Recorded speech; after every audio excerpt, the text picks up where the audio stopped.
Hi, you're watching Reddit Confessions. Let me tell you what happened the moment I saw my wife being kissed by a man I didn't even recognize at her company's dinner. He was holding her face with both hands like they were the only two people in the world. I remember thinking, does he know her the way I do? Does he know she hums when she's anxious? That she sleeps with her socks on, even in summer? I didn't plan to be there. I didn't even RSVP. But I had the hotel address, and a little voice in my head kept whispering, just go. You'll regret it if you don't. That voice saved me. They didn't see me right away. I stood there, frozen, holding the small gift bag I had spent 45 minutes assembling. Inside was a little silver bracelet engraved with the date of our first kiss. Romantic, right? Except it now felt like I was holding the punchline to a cruel joke. I walked up to them, slowly. The man pulled away. My wife didn't. Tessa, I said quietly. She turned her head. Her smile dropped. Her hands fell to her sides like someone just unplugged her from a dream. You just destroyed our marriage, I whispered. She blinked twice. The man said nothing. Then she looked me straight in the eye, took a small step forward, and said calmly, "You're mistaken." Just like that. No explanation. No panic. No denial. Just those two words. I thought I'd misheard her. Mistaken? I asked louder now. My hands were trembling. I just saw you kissing him. I know what you saw, she replied. But it's not what you think. You've misunderstood everything. That's when it hit me. She wasn't shocked because she got caught. She was prepared. Prepared for this exact scenario. That's what chilled me to the bone. She didn't chase me when I turned to leave. She didn't call when I drove home in silence. She didn't text when I left her key on the kitchen counter next to the empty wine glass she left the night before. And this morning, she emailed me. Not a message. Not a call. An email. Titled, "We should talk when you've calmed down." I haven't replied. Not yet. Because something about her reaction, those exact words, that dead calm, tells me this goes much deeper than a kiss. And I think I've only scratched the surface. Want to know what her email said, and what I found when I finally opened it?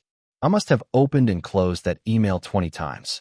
The subject line stayed the same. "We should talk when you've calmed down." As if I'd overreacted by walking in on my wife kissing another man. As if the look on her face, the strange calmness, the quiet pity, was just my imagination playing tricks. By noon the next day, I gave in. I clicked. There wasn't much. Just 4 short lines. "Everett, I understand how this looked. Please don't jump to conclusions without hearing everything. Tonight, 7 p.m. Come home. Let's talk. T." She signed it with just her initial. That's how I knew something was off. Tessa always signed her messages to me with either Tess or a ridiculous nickname like Wifey Number 1. The tone of the email felt clinical, distant, like she was HR trying to resolve a conflict between coworkers. Still, I showed up. The house was exactly how I left it, except the living room was eerily clean, like she had scrubbed every surface for the sake of control. She was sitting on the couch, laptop closed beside her, dressed in a sweatshirt I didn't recognize. She didn't get up. She just said, "Thanks for coming." I didn't sit. "Tell me who he is." She tilted her head. "Everett, please. Sit down." "I'd rather stand." There was a pause, then she said it. "His name is Chase. He's the consultant. Hired 6 months ago for a temporary strategy role." My brain raced. "So why was he kissing you?" "It wasn't a kiss like that," she replied carefully. "It was part of a campaign shoot. The gala featured scenes from our new product pitch. Romantic imagery. We were filming promos that night." I blinked. "You kissed him for work?" "It was approved. Scripted. We even had a legal rep sign off on it. The team knew. You walked in during one of the staged moments. And no one thought to tell me?" My voice cracked again. "You didn't think to mention you'd be acting out romance with another man for a room full of clients?" "I didn't expect you to show up," she admitted. I should have left. But I didn't. Because something in her voice, it didn't sound like guilt. It sounded like resignation. Like she'd already said goodbye in her heart, and now she was just playing catch-up with her mouth. And then she added the part that chilled me more than the kiss ever did. "He's not just a consultant." I repeated her words like they were a foreign language. "He's not just a consultant?" Tessa looked away. That subtle shift told me everything I needed to know. It wasn't the line itself. It was how she said it, like she'd been holding her breath for months, waiting for this moment to drop the truth in my lap. She wasn't worried I'd be upset. She was worried I wouldn't care. I sat down, finally. Not because I wanted to, but because my legs didn't trust me anymore. Tessa continued, speaking like someone reciting a list. He's been working with me directly for a while. On campaigns, strategy, long nights, brainstorms. We got close. Not in the way you think. Not at first. That last part. Not at first. That's what hit me hardest. You got close. I said, what does that mean? She rubbed her temples. It means we crossed a line, Everett. But not the one you think. I didn't say anything. I just stared. She went on. I was struggling. Burned out. You know that. You were checked out too. Always tired. Always saying you needed space to decompress. Chase was available. Emotionally. He asked questions. He listened. You mean he gave you attention? I said. That's not emotional support. That's a fantasy. She didn't deny it. Maybe that's what I wanted. A fantasy. Just something that made me feel like I wasn't invisible. I sat back. My chest hurt. I wasn't angry. Not exactly. I was embarrassed. Ashamed. Because part of me had known. The cold dinners. The distant texts. The way she stopped asking me to take pictures of her before events. But I'd ignored all of it. I told myself we were just in a rough patch. Every couple has them. We were just tired. Life was heavy. People grow quiet sometimes. Apparently, people also start emotional affairs. So, I said finally, you're saying you didn't kiss him because you're in love. You kissed him because it was in the script? She hesitated. And that silence, it wasn't part of any script. I leaned forward. Tessa, I need the truth. Not damage control. Not half versions. Was that kiss real? Her voice broke. I didn't think you'd see it. That's the truth. Not a yes. Not a no. Just another evasion that confirmed everything. Then she added something I didn't expect. He told me to delete the footage. To hide it. Because he knew.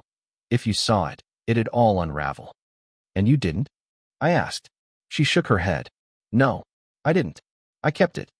The way she said it, I kept it, made my skin crawl. As if the kiss had become some treasured artifact she couldn't bear to delete. Something about the quiet way she admitted it, like a confession only half meant, left me reeling. And then she stood up, walked over to her laptop, and without another word, opened a folder titled Client Reels.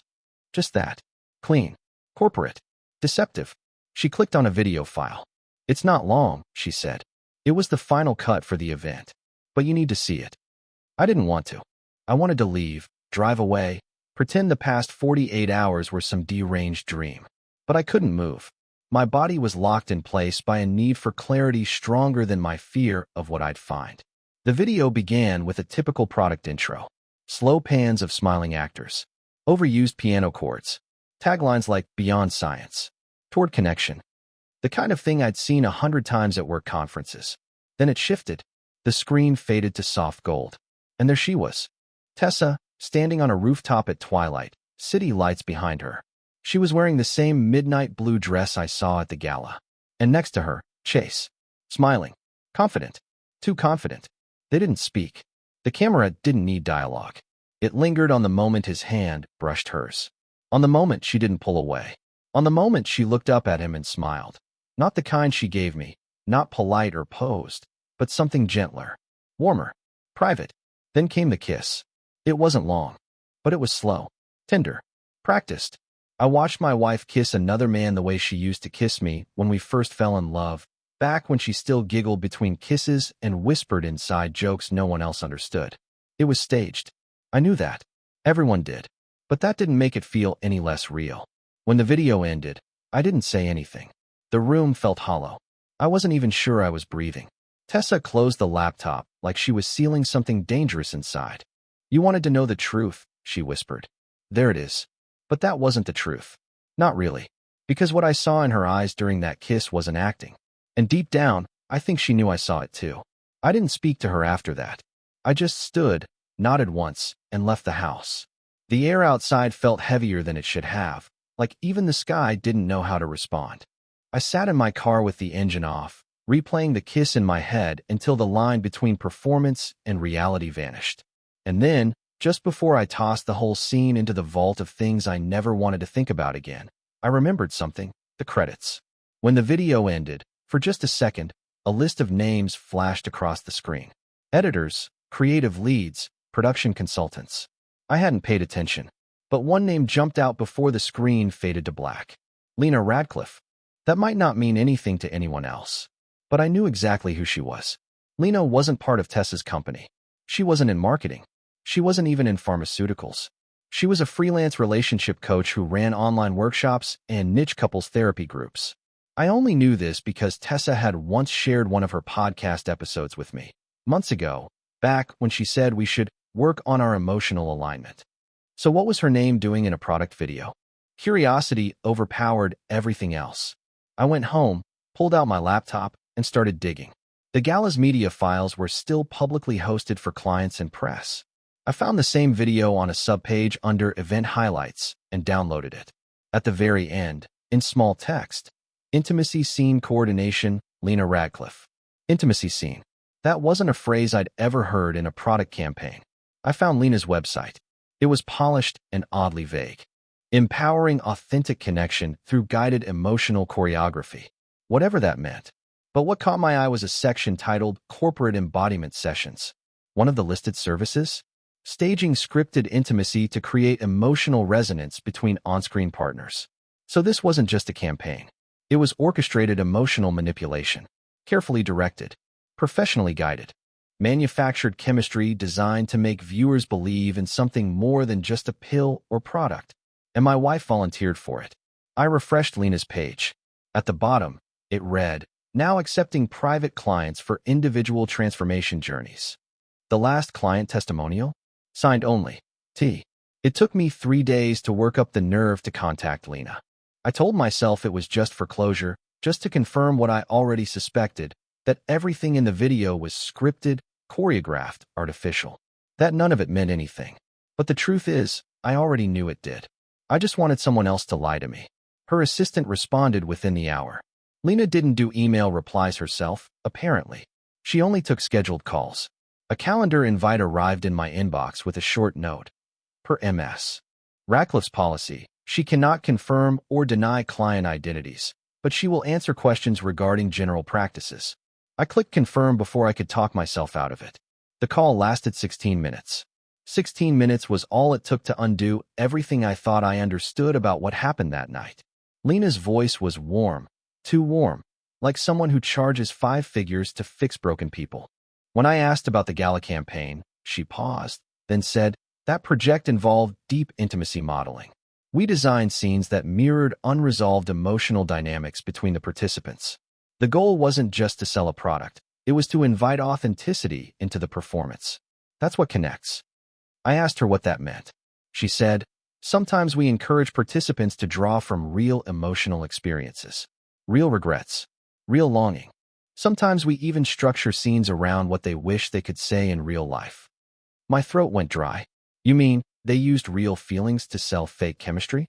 She corrected me gently. It wasn't fake. That's why it worked.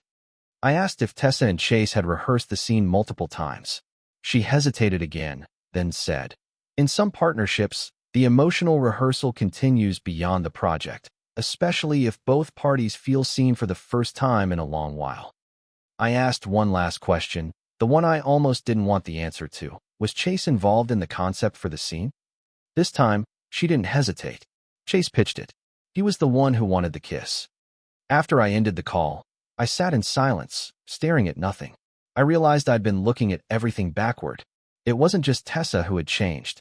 It was Chase who'd created the performance. And Tessa, she hadn't resisted. She'd stepped right into the story. And I was just the forgotten character in the background. I didn't plan to find him. I didn't know what I'd even say if I did. But when I checked Tessa's old calendar, still synced to our shared app, I saw his name scheduled under Brand Sync Debrief. The meeting was virtual, listed for 10 a.m. Friday, with a link to the same co-working office she'd been using for deep work sessions. I didn't tell her I was going. I just showed up. The receptionist recognized his name immediately. Chase is in the back suite, she said, like we were old colleagues. I nodded like I belonged there. Walked down a hallway that felt colder than it should have. When I turned the corner, he was there, alone, seated at a round table, sipping a matcha latte like he'd just wrapped up a meditation retreat. He didn't look surprised to see me. Everett, he said smoothly, standing. Didn't think we'd meet like this. I bet, I said. We sat across from each other in silence for a few seconds. He didn't blink, didn't fidget. just studied me like I was a failed marketing pitch he needed to dissect. I'm not here to cause a scene, I told him. I just want to understand what happened. I deserve that much. He leaned back and crossed his arms. It's not what you think. Then tell me what it is. He shrugged. Two people connected. It started as professional, but it became emotionally real. And you pitched the kiss, I added. He nodded slowly. She didn't ask for it. I did. But only because I saw something in her, something she hadn't let out in a long time. I didn't take anything from you. She gave it. That's the part you don't want to admit. I clenched my jaw. So it was about taking her away? No, he said, almost bored. It was about showing her who she was when she wasn't shrinking herself for you. That sentence felt like a punch to the chest. I loved her, I whispered. I believe you, he said. But loving someone doesn't mean you know who they are. You knew the version of her that made you feel safe. I saw the part she tried to bury. I wanted to throw something, scream, but I didn't. Because in that moment, I realized something darker than betrayal had happened. Tessa hadn't just kissed another man. She'd auditioned for a different life. And Chase? He handed her the script. As I stood to leave, he added one last thing. She cried after the shoot. But not because of guilt. Because she said it was the first time she'd felt like herself in years. I didn't look back. She was already waiting at the table when I arrived. Same coffee shop where we had our first real date. Back when we were two kids pretending to be grown-ups. She picked the same corner booth too, like some part of her wanted to rewind to the beginning and press play again. But I wasn't here for nostalgia. I was here to let go. Thank you for coming, she said softly, voice barely above the hum of the espresso machine. I almost didn't, I replied. She nodded. I wouldn't have blamed you. We sat in silence for a while. The kind of silence that says more than words ever could. Eventually, she reached into her bag and slid a small envelope across the table. Inside was a letter, not an apology, not a confession, just honesty. She wrote about how she lost herself, how the version of her I loved became a mask, how the campaign, Chase, the kiss, everything, wasn't a betrayal of me so much as it was a rescue attempt for the parts of her she'd buried. She didn't ask for forgiveness.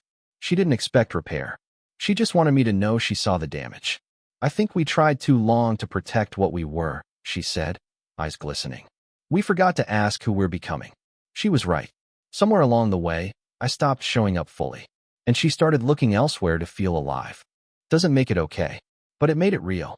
I slid the envelope back to her. I'm not angry anymore, I said. Just done pretending we're still something we outgrew.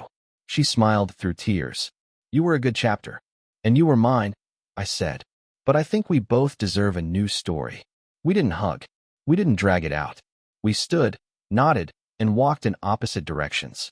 That night, for the first time in months, I slept soundly. Not because I got answers, but because I finally stopped waiting for the ending I thought I needed and started writing a better beginning. Thanks for watching. What moment in this story hit you the hardest? And have you ever had to walk away, not out of anger, but out of peace? Let us know in the comments. Don't forget to like, share, and subscribe. You're on Reddit Confessions, where every story finds its voice.